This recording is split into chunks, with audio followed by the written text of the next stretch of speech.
(3월에는) 아시는 바와 같이 정부에서 1.3 대책을 발표하셨고, 또 이제 대출이 좀 확대가 많이 됐죠. 아시는 바와 같이 특례보금자리로는 39조 6천억, 40조 되죠. 거의 4대 강이 20조였으니까 어마어마한 금액입니다. 그리고 이제 주택담보대출 50년짜리가 나왔지 않습니까? 이게 또 결정타고요. 그리고 이제 보이지는 않지만 유주택자 전세대출도 또 확대를 했어요. 그렇기 때문에 투자할 수 있는 환경, 대출을 이용해서 이런 환경들이 많이 조성이 됐고, 그 분위기에 맞춰서 이제 또 주택가격은 당연히 미래에 주택가격이 오를 거라고 판단하시는 주로 2030, 40까지 이분들이 이제 이미 7, 8년 동안 이제 트라우마를 많이 겪으셔가지고 대출 조건이 비교적 양호하다고 판단해서 실수요자분들이 많이 가세했고, 게다가 또 투자 수요까지 가세했어요. 그래서 시장이 약간 들썩이는 모습을 보였지만 거래량이 받치지 못했습니다. 그래서 한 9월 달부터 뭐 7월, 8월, 9월에 이미 신호가 좀 나타났어요. 그래서 3월에는 이제 올라가겠다는 어떤 미래지향적인 시장이었다라면 지금 6개월 만에 시장이 지금 반전하고 있습니다. 어떻게 반전하냐면 일단 거래량이 감소 추세로 연이어서 2달째 나오고 있어요. 제가 그림 하나 보여드리면 이 전국 아파트 거래량이에요. 보시는 바와 같이 말씀드린 대로 쭉 치고 올라가다가 37,000까지 갔습니다. 전국 아파트 거래량이. 그런데 보시면 한번 꺾여요. 꺾였다가 주담대가 나오지 않습니까? 그때 8월 4일, 7월 5일부터 다시 이제 치고 올라갑니다. 그게 35,000. 예전 전고점 올해 안에 37,000건을 돌파를 못하죠. 그러고 나서 다음 달이 다시 32,789입니다. 하락폭이 좀 크죠. 3,000건이 줍니다. 전국적으로 10% 정도. 근데 여기만 그런 것이 아니고요. 서울은 이미 2달 전부터, 지금 10월인데 이제 9월, 10월 연이어서 어떤 패턴이 예측을 해보면은 현재 1,000건 좀 넘었거든요. 11월 들어왔는데, 그러면 이거는 제가 가중치를 계산해서 10월 말 10월 계산을 해보니까 한 이 정도 나와요. 최저치. 현재 거래량 가중 추정치라고 써놨잖아요. 그럼 2,700에서 3,000건 정도가 될 가능성이 높습니다. 그러면 그림의 선이 어떤가요? 이 50년 주담대로 잠시 올라갔던 것이 다시 전체적인 하향 추세로 다시 돌아섰죠. 중요한 건 이제 11월, 12월인데 이미 전세 거래량이 받쳐줄 때 주택 매매 수요도 또 증가하는데 전월세 거래량이 급감을 했습니다. 그래서 이런 부분이 총체적으로 볼 때, 아, 이거 추세가 꺾이는 것이 아닌가라고 판단하는 것이 좀 합리적일 것 같고요. 경기도도 마찬가지입니다. 패턴을 보시면 경기도도 꺾이는 추세고요. 이렇게 전국적으로 서울, 경기가 이 정도니까 지방도 마찬가지라고 판단되시겠죠? 부산 아파트입니다. 여기는 9월까지 했는데 여기도 마찬가지로 10월에 또 입주 물량도 많아요. 그러니까 이런 부분이 겹치면서 하반기 들어오면서 시장은 이제 하향으로 다시 우리가 많이 들으셨던 더블 딥 있죠? 그런 모습의 1차적인 모습일 것이고, 만약에 총선 전에 한 번 더 부양책이 나온다라면 뭐 미분양 양도세 한시적 감면 이런 거 있습니다. 그거 나오면 또 반짝일 수는 있어요. 그러나 다시 한번 이것은 꺾일 것으로 보이는 게 예전의 지표나 2009년도 사례하고도 또 똑같습니다. 그래서 제가 볼 땐 드디어 이제 일시적 반등 끝일 것 같다. 그리고 이거 제목이 좀 틀린데 이게 서울 수도권입니다. 이거 죄송한데 서울 수도권 연도별 아파트 거래량이에요. 우리가 이제 잠깐 올해만 봤잖아요. 올해만 봤는데 여기 보시면 그림이 어떤가요? 아파트 거래 연도별로 보시면 2009년도도 보시면 이 대책이 나와가지고 이렇게 좀 떴습니다. 떴다가 가라앉죠. 연도로 볼 때. 월로는 아까 그렇게 보시지만 다 그렇죠. 이렇게. 그럼 여기서 보시면 어떨까요? 지금 9월인데 꺾인다고 제가 말씀드렸잖아요. 그럼 이제 꺾인데 여기 보면 미리 꺾였잖아요. 이게 더 꺾일 가능성이 좀 있죠. 중요한 점은 뭐냐, 여기서. 요 저점을 한번 보십시오. 요 저점이 예전에 2008년 글로벌 금융위기 전 국가적인 위기일 때보다도 더 낮습니다. 중요한 건 그 당시에 아파트가 서울은 한 130만 채 정도 됐어요. 근데 지금 서울 아파트 170만 채거든요. 그러면 모수인 물량이 많다 보면 그걸 똑같은 비중으로 계산해 보면 이번에는 이 선보다 훨씬 더 많이 올라갔어야 돼요. 한 10,000건 정도. 근데 10,000건은커녕 3,000대입니다. 그러면 의미하는 바는 뭘까요? 아, 주택 수요가 소진됐다. 소진됐다는 의미는 뭔가요? 주택 가격이 비싸서 못 사거나 소득이 줄었거나요. 그러면 이제 경제 상황을 보셔야 되는데 경제 상황이 어떤가요? 당분간 우리가 선진국형으로 왔기 때문에 저성장 국면으로 이제 들어섰습니다. 그렇기 때문에 소득이 급작하게 예전처럼 2009년 정도 그때 전에 2001, 2, 3, 4, 5, 6년도는요. 연 경제 성장률이 6에서 7%였어요. 지금 1, 2%입니다.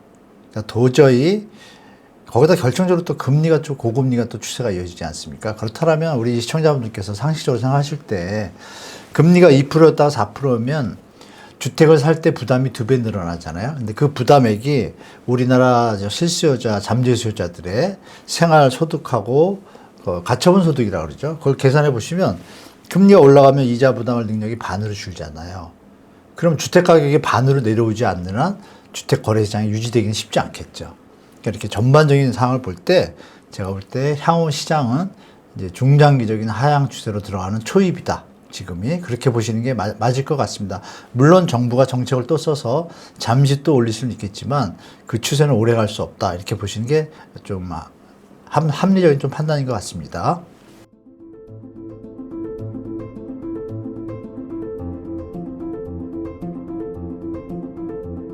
일단 가계부채가 보통 선진국들이요, 그 글로벌 금융위 때 부도라고 할까, 버블 사태가 터진 미국을 보면 그때 이제 가계부채 비율이 GDP 대비해서 한 100% 넘었습니다. 거기도.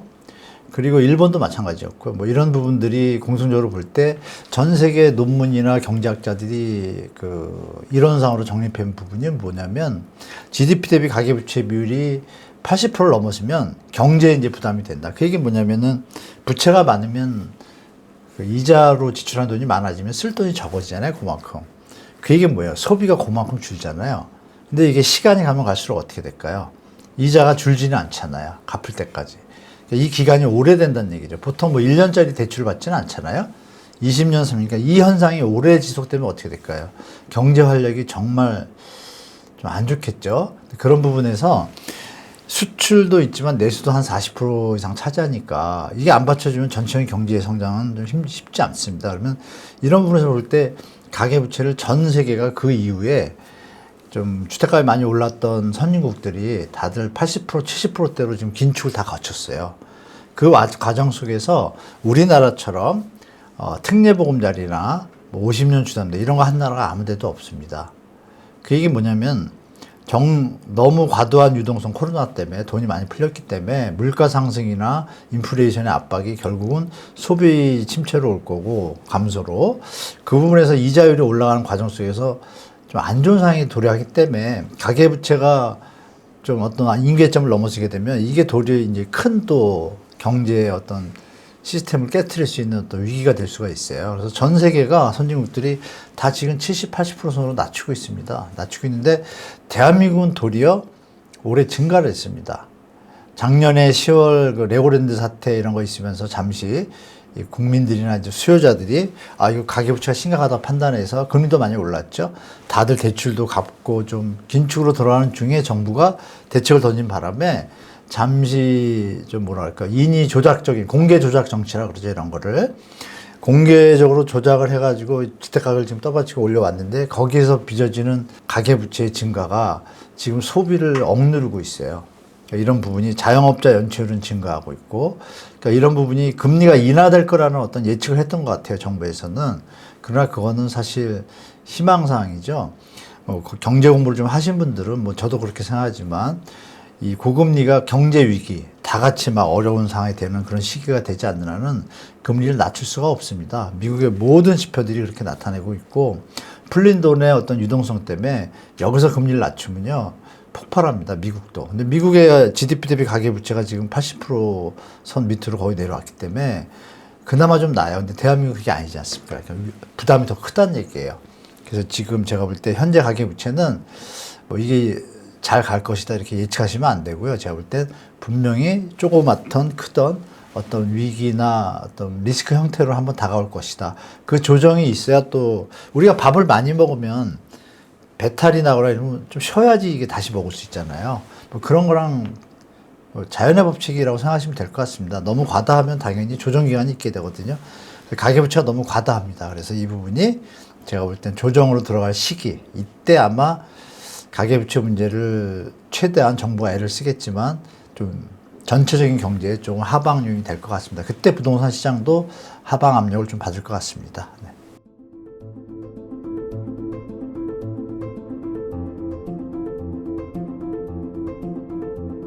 대책 중에 중요한 게 이제 거래 완화하고 거래 규제를 풀어주거나 세금 정책하고 대출 정책 세 가지가 커요.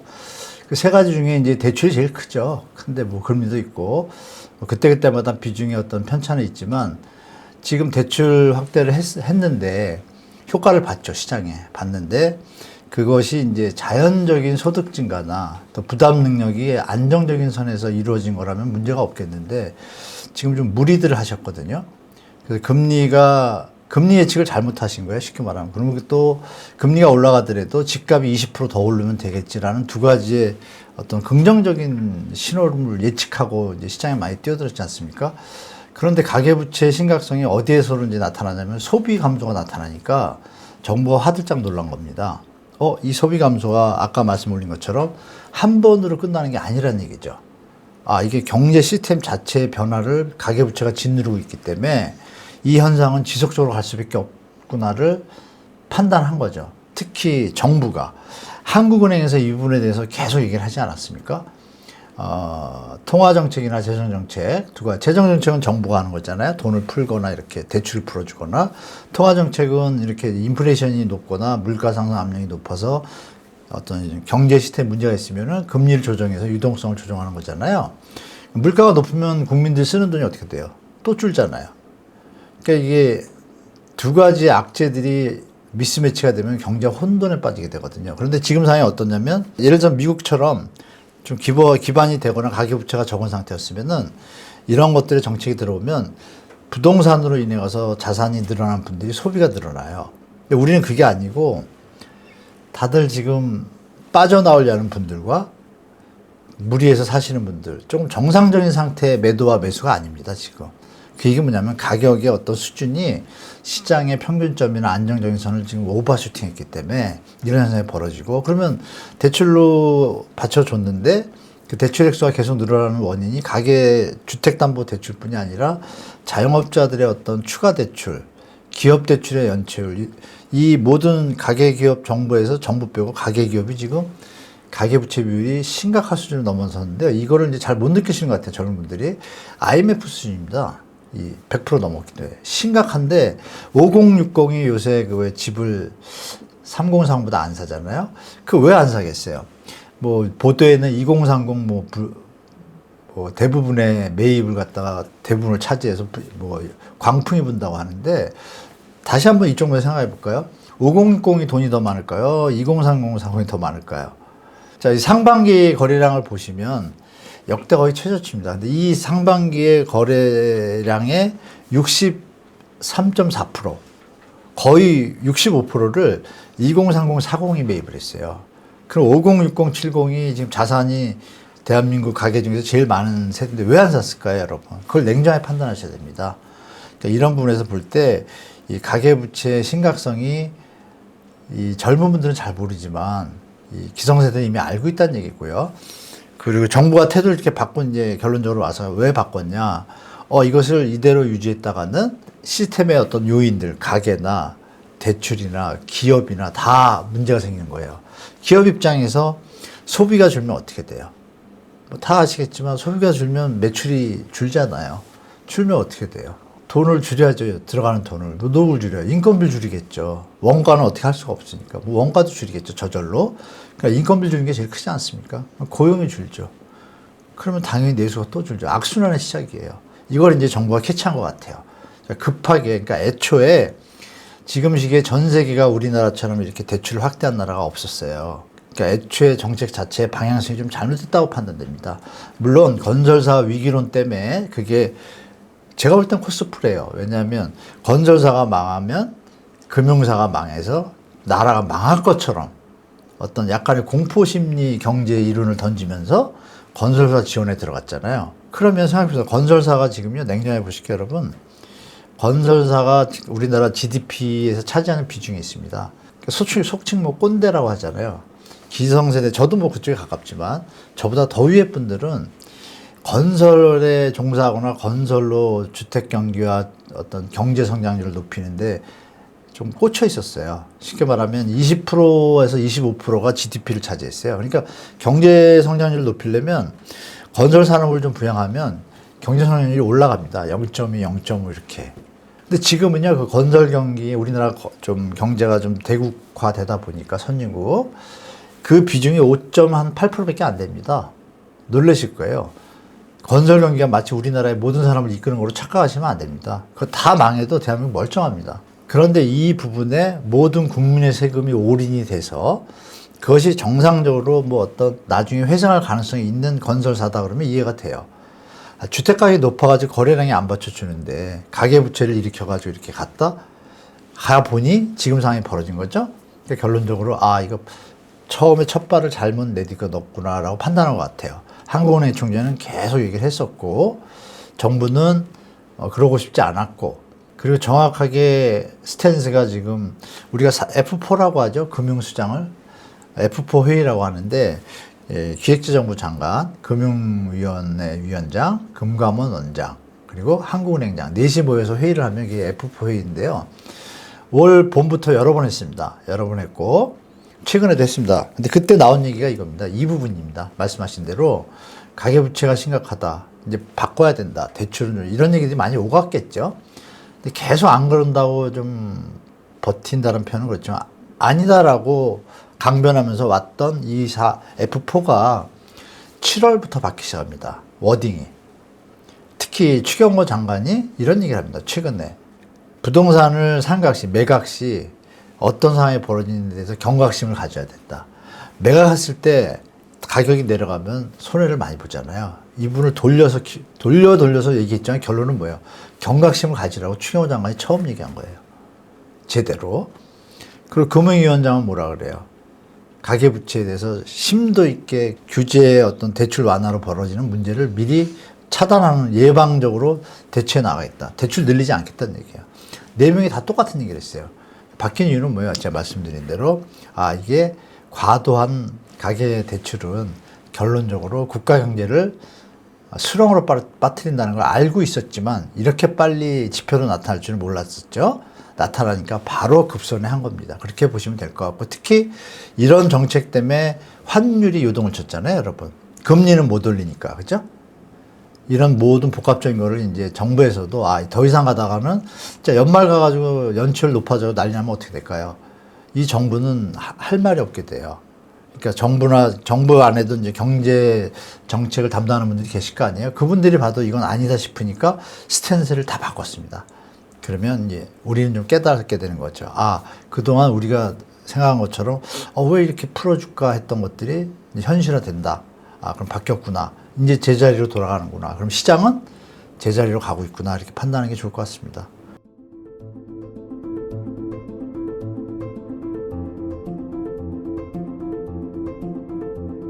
네, 정부에서 부동산 PF에 대해서 좀 과도하게 모든 일반 국민, 부동산을 모르시는 분들조차도 왜 이렇게 건설사를 살리려고 정부가 모지내를 쓰지? 뭐 이렇게 생각할 수도 있을 거예요. 무슨 뭐 정부가 약점을 잡혔나? 건설사에? 심하게 생각하면요. 왜? 정상적이지 않으니까. 왜냐하면 국민들이 지금 청년 연끌이라든지 또 전세 사기로 인해서 피해봤던 우리 젊은이들, 여기에 투입된 돈하고 비교하면 이게 좀 이상한 거예요. 그러니까 정상적이지 않다라고 느끼는 이유는 뭐냐면 그럼 과도한 혜택과 지원을 하고 있다는 건 맞습니다. 그리고 실제로 표현 중에 이런 게 있었죠. 처음에 작년 10월 레고랜드 터졌을 때 추경호 장관이 그 PF 종합지원대책을 발표하면서 이런 표현을 했어요. 우량 현장에 대해서 적극적으로 회생할 수 있도록 지원하겠다 이랬어요. 근데 불량 현장에 대한 얘기를 안 했어요. 부실 현장. 부실 현장은 간단해요. 여러분이 주식시장으로 판단하시면 될 것 같아요. 적절한지 모르겠지만 비싸게 샀어요. 버틸 수가 없어요. 팔아야죠.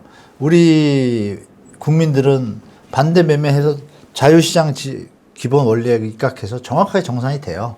내가 잘못 투자했으니까 손해보고 끝나는 거죠. 그런데 이것을 국민 주거라는 거를 볼모로 코스프레 해가지고 지원을 한다? 그러면 거꾸로 주식에서 잃으신 분들, 전세 사기에서 우리 피해본 분들 다 그런 식으로 지원하는 게 맞죠.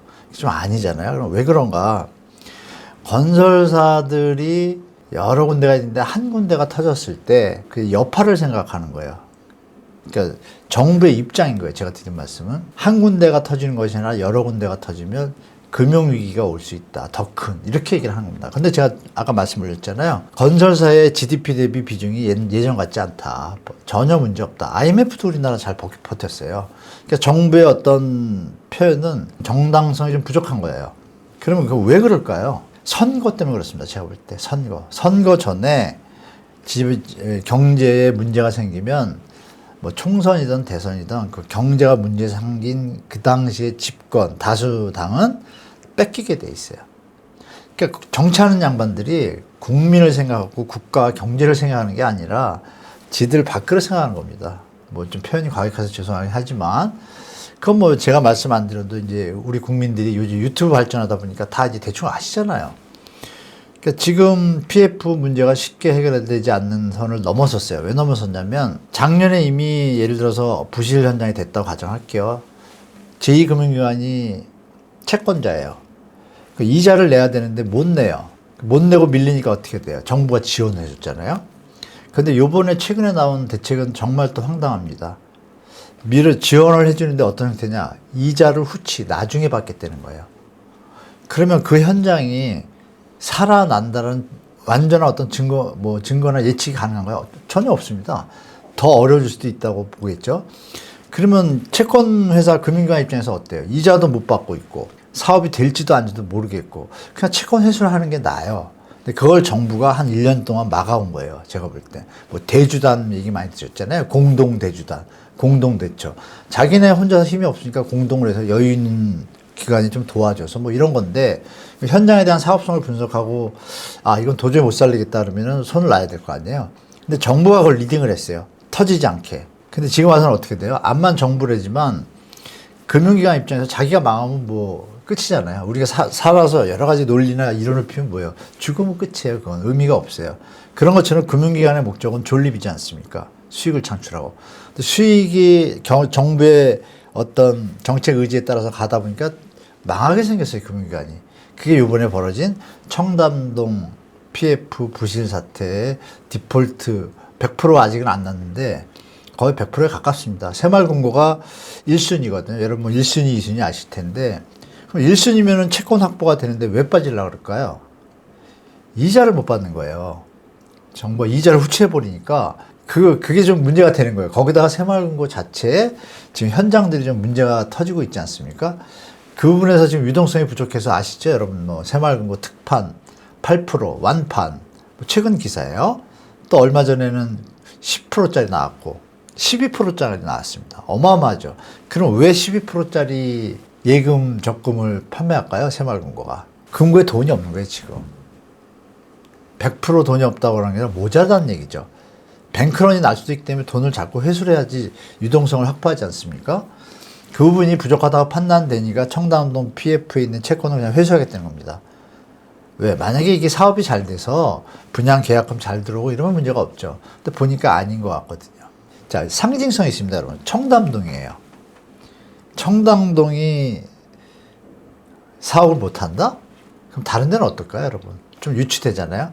그러니까 이 부분에서 지금 부동산 PF에 대해서 후치까지 얘기가 나왔지만 그 뒤에 대책을 더 던질 여력은 없습니다, 이제 정부가. 이 얘기 뭐냐? 2009년 사태하고 똑같습니다. 2009년도에 이런 식으로 정부가 지원했습니다. PF를.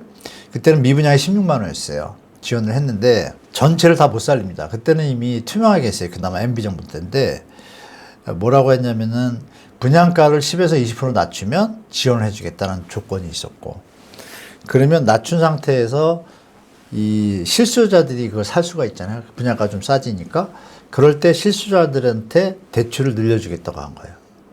윈윈이죠. 가격이 싸져서 대출 금리를 정책에서 도와줘서 좀 저금리로 서로 윈윈 이게 정상적인 정책이라고 봐요 저는. 근데 이번에는 어때요? 분양가는 도리어 올라가고 대출은 금리는 오르는데 안 맞잖아요. 그러니까 이 부분에서 리스크가 생겼는데 부동산 PF를 그렇다고 그러면 하나가 터지고 두 개가 터지고 이걸 방치할 수 없다 보니까 2009년도에도 그렇게 했음에도 불구하고 불량 현장들이 있었을 거 아니에요?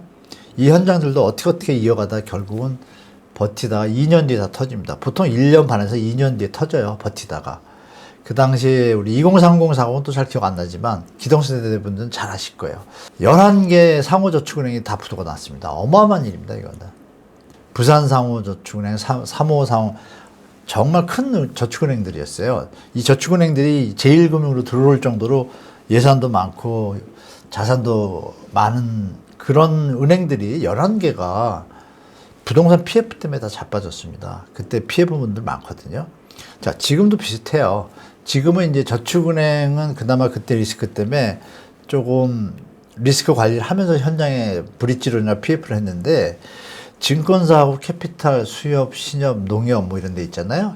이분들 입장에서는 이게 브릿지론 하니까 짧은 시간에 막 수익이 엄청 나온단 말이에요. 그 부동산이 계속 오르고 특히 20년, 22년 연고 시절에 그러니까 뭐 어마어마하게 전국에서 동시다발적으로 현장들이 많이 생기고 거기에 돈이 투입이 많이 된 거예요. 그 현장들이 다 문제가 생겼잖아요. 지금 터지기 시작하면 다 터질 수 있어요.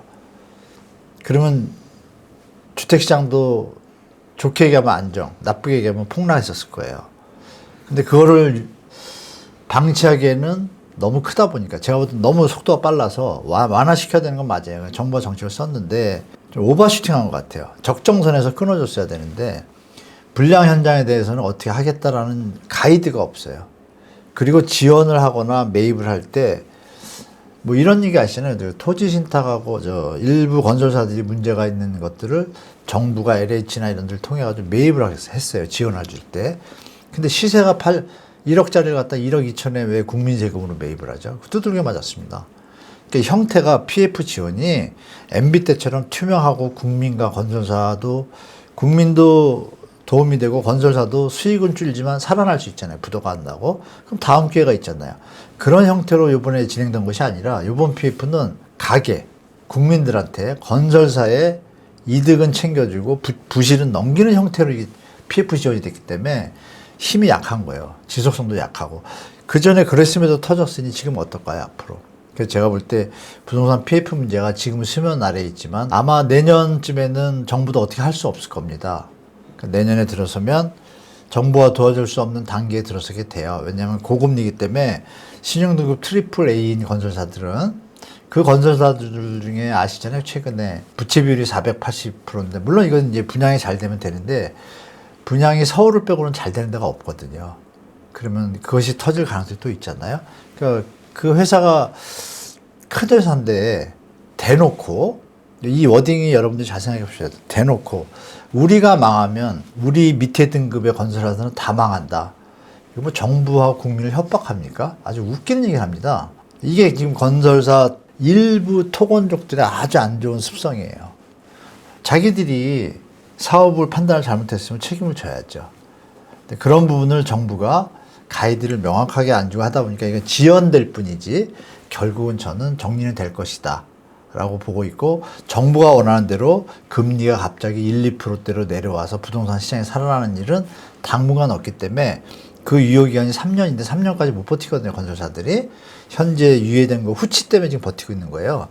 그럼 전에는 10% 정도 냈단 말이에요. 그럼 수익이 20%인데 1년이면 10% 났고 2년이면 수익이 없잖아요. 그럼 시행자 입장에서 사업을 하고 싶을까요? 그냥 빨리 지금 정리하고 싶죠. 근데 정부가 정리하지 말랍니다. 그러니까 이런 혼동스러운 시장에 대해서 제가 볼 때 물론 좋은 현장을 살려줘야겠죠. 뭐 그건 뭐 저도 적극 동의합니다. 그래서 옥석을 구분해서 정부가 투명하게 가이드라인을 정하고 살릴 건 살리고 정리할 건 정리해야지 안 그러면 이게 전체 국민 경제에 부담이 될 것 같습니다.